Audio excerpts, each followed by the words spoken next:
6 जून 1674 हा दिवस स्वराज्यासाठी तसंच स्वाभिमानी बाणा असलेल्या अवघ्या मराठी लोकांसाठी दिवाळी दसऱ्यापेक्षा कमी नव्हता. इनफॅक्ट आजही हा दिवस आला की इतिहासातल्या आठवणी आल्याशिवाय राहत नाहीत. या दिवशी मुघलांच्या जुलमातून ज्यांनी या मायभूमीला स्वातंत्र्य केलं ते रयतेचे राजे छत्रपती झाले.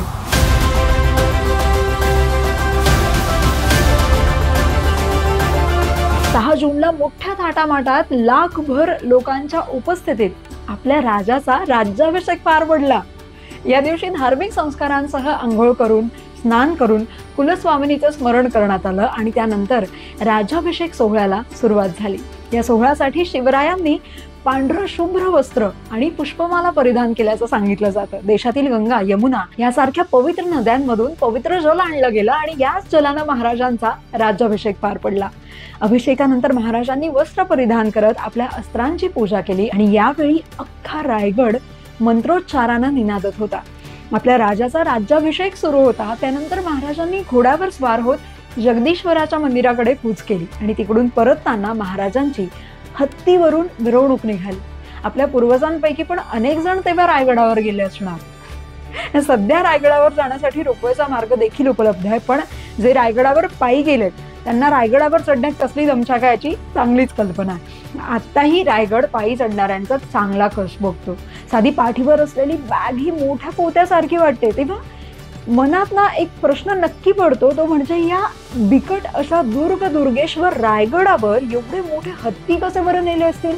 अनेक इतिहास अभ्यासकांनी याबाबत आपापली मतं मांडली. सामान्य लोकांमध्येही याबाबत अनेक चर्चा आहे. यातील काही वास्तवाशी साम्य दर्शवतात तर काही या केवळ दंतकथा वाटाव्या अशाही आहेत. काही आख्यायिका अशा आहेत की हिरोजी इंदलकरांनी रायगड निर्माणाचं काम हाती घेतलं, त्याचवेळी लहान हत्तींना रायगडावर चढवून घेतलं. तर काहींच्या मते हे हत्ती लहान असताना त्यांना पालखीतून वर नेण्यात आलं.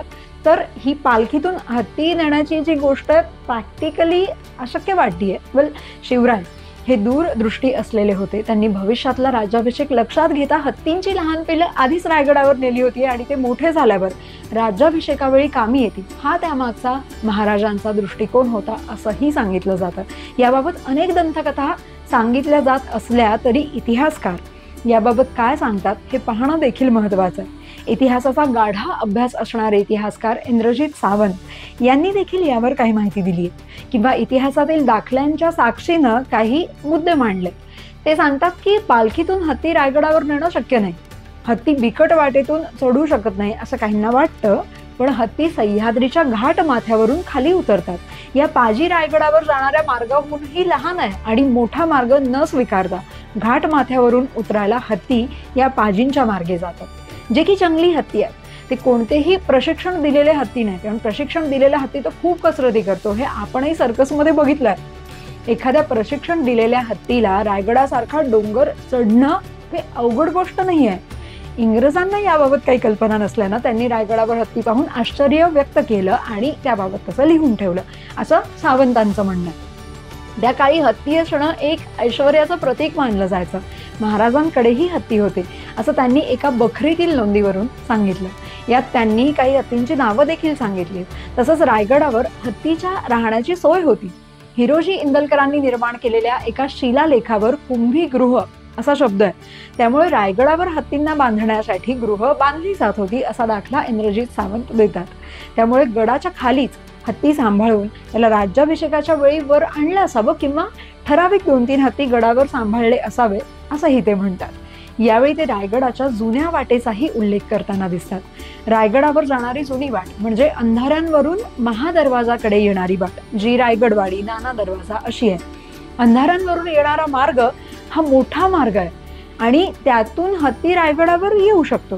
त्यांच्या मते महादरवाजाची साईज देखील हत्ती सहज जाऊ शकेल अशी आहे. तसंच रायगडासह इतर गडांवरही हत्ती होते किंवा ते नेले जात होते. याचं उदाहरणही सावंत देतात. सिंहगडावर देखील हत्ती होते. संताजी धनाजींनी लढाईत पकडून आणलेले हत्ती हे गडावर ठेवले होते, मात्र तिथे त्यांची उपासमार व्हायला लागली आणि त्यामुळे ते मुघलांना परत दिले गेले अशा नोंदी असल्याचं ते सांगतात. सिंहगड देखील रायगडा एवढाच उच्च आणि दुर्गम आहे. पन्हाळगडावर देखील हत्ती होते. पन्हाळगडावर आता रस्ता झाला, पूर्वी दुर्गम वाटच होती असे दाखलेही इंद्रजित सावंत यांनी दिले.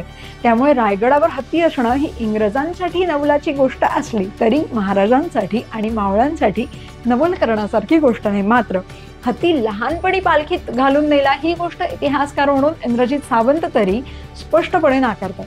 तुम्हाला काय वाटतं कमेंट करून नक्की सांगा आणि व्हिडिओला लाईक, चॅनलला सबस्क्राईब करायला विसरू नका. छत्रपती शिवाजी महाराज राज्याभिषेक दिनाच्या खूप खूप शुभेच्छा. जय भवानी, जय शिवाजी.